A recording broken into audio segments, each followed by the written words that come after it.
Oh, hey, what's up? So I made a post a little while back, maybe 2 weeks ago, something like that. That got a lot of responses, a lot of question marks, and I said that I would make a video explaining what I was talking about. So what I said in my Instagram story was, I have been practicing wrong the whole time. So I'm gonna really try to keep this brief and not just go on and on. There's a lot to say about the subject, and it's hard to really fully communicate what I'm meaning here in such a brief format. So I'd like to talk about this in actual lessons with people. I'll go into more detail when I get around to doing lessons again. I'm just getting gas here at Costco, so you'll forgive me as I'm multitasking. It's something that must be done. Anyway, so what I wanted to talk about is, you know that old saying about how you get fast? How do you get fast? Well, if you want to get fast, you have to practice what? Finish it for me. Practice slow. Slow and clean.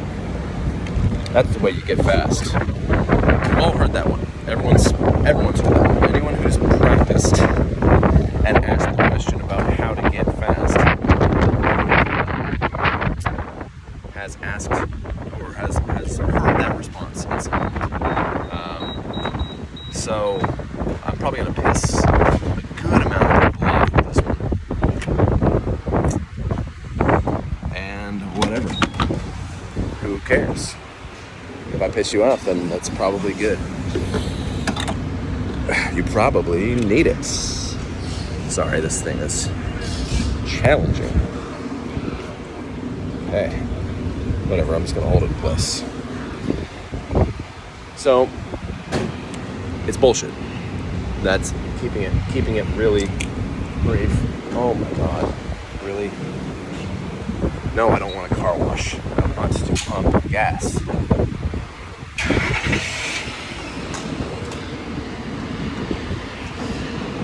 Sorry. It's bullshit. Let's go into the physiological changes that occur in your brain. Okay, so the thing that physically changes in your brain, which makes you faster, is called myelination. Myelin is a sheath that wraps around neurons.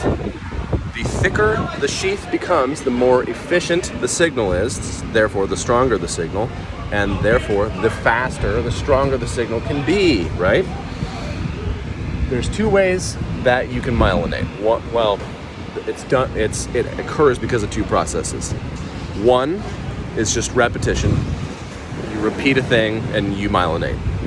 And two is from it's challenge. When you're on the, we'll call it the breaking point. Okay? So there's this little golden space that you can exist in. Hold on. Oh yeah, that felt good. Which is right past where you can play things cleanly, okay? Like just where things start to get a little nasty. Like, oh, it's not quite clean anymore. I'm playing it kind of rough. That is the golden zone, okay? You don't want to practice it in the zone that's just clean, okay? I'm not gonna say you shouldn't ever practice clean. I'm not gonna say you should never practice slow. You should do both of those things quite a lot. No, I don't want a receipt. But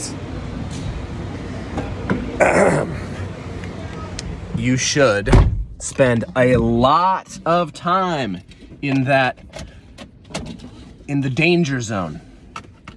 You should spend a lot of time where you're actually pushing. Okay, so here's what I realized. The guys who are the fastest, the craziest players, they did that. They didn't go from clean and slow into fast. They went from fast and sloppy into fast and clean. That's what it is. That's what it is. Sean Lane, probably maybe the fastest guitar player ever. That's what he did. He talks about it. He talked about it before he died. God rest his soul. He was like, yeah, I just played really fast and then I cleaned it up.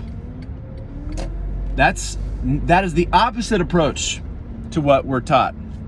I've heard it so many times that it actually pisses me off now to think of how many times I was told, well, yeah, you really just just do the slow thing and then slowly build up how you can do that cleanly. I'm like, that's not how performance works, okay? So I'm gonna use another example in high performance. Actually, before I move on, let me just say, Ron Bruner, same thing. Mason Guidry, same thing. Watch their old performance videos. Like, watch the videos from when they're young. It's like very obvious that's the way they approached it. Okay, Kobe Bryant. Kobe Bryant said he made 1,000 shots a day. When he said that, he goes, I don't mean I was like standing at the 3-point line and just making shots, relaxed. He's like, I was making game shots. Game shots. Think about that. What he's saying is, and I'm not a basketball guy. I'm not even a sports guy, really. But I study high performers. Game shots. What he means is, he's doing some kind of move like he would in a game and making a shot, like shadow boxing, okay? He's like, and I would do 1,000 of those a day. So that's repetition,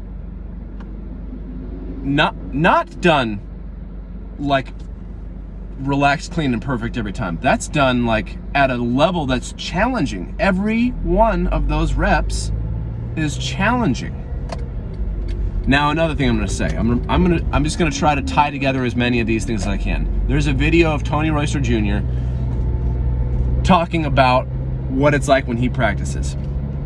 There are two different videos. One of them, he's when I think he was on Drumeo Gab. He was like, yeah, he goes, to be honest, I've never practiced more than 2.5 hours a day. Okay. You might be like, well, it's just his talent. Maybe. That's certainly got to be an element in it. But that ain't it. Because in another video, he talks about what it's like when he practices. He goes, when I practice, I go hard. I'm breaking drum heads, I'm breaking cymbals, I'm breaking sticks. He's like, I'm going hard. You understand what I'm saying? That's not slow and perfect. That's not bringing it from clean and slow into clean and fast. That's going from fast and hard into clean, fast, and hard. That's what that is. And that is what I've been adding to my playing lately. And I want to contradict something I said in the past because my understanding has changed. I said before, I'm like, well, if you practice more hours. It's like, I said, I don't care if your practice method is maybe more efficient. If you're putting more time in, it's just gonna have a greater effect. I will tell you, I can now get done in an hour what took me 3 or 4 hours or more.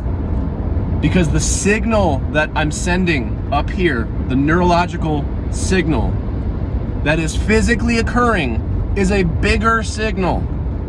So I'll take a piece of what I want to say. I've got a 16-note pattern I want to get down, and it's somebody played it, and I saw, it's something I'm transcribing, or like I saw Andy Prado do it, or I saw Mason Guidry do it, I saw Ron Bruner do it, I saw Mike Mitchell, whatever.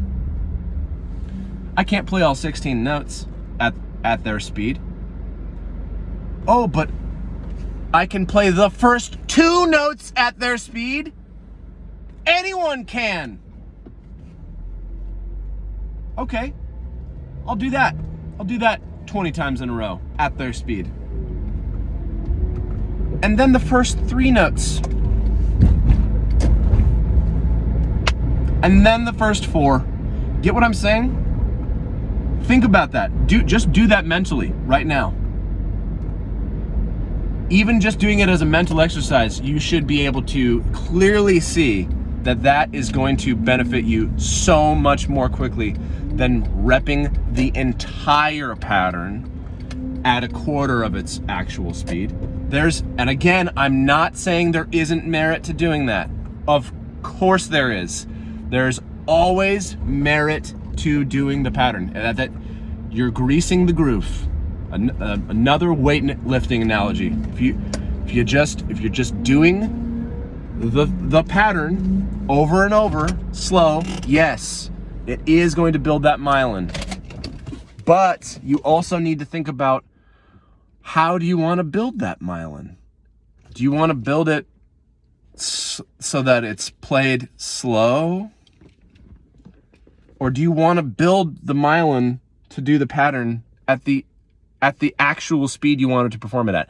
And again, there are so many things. Obviously, speed isn't everything, but your ability to produce speed is parallel, it defines your actual ability to have mastery over a given movement, a given skill, okay? So speed, in a way, defines skill. So don't demonize speed, and at the same time, I understand speed isn't everything, but it is how you can measure your mastery over a thing, okay? There's more to this. You can ask questions. You can reach out if you want to freaking try to book a lesson or something. But this is just an introduction to this idea. Start breaking patterns into smaller pieces and pushing those pieces to your breaking point. And then just clean it up. Work on cleaning up the sloppy speed at least as much as you work on speeding up the perfect slow. Make sense? Of course it does, because you're smart.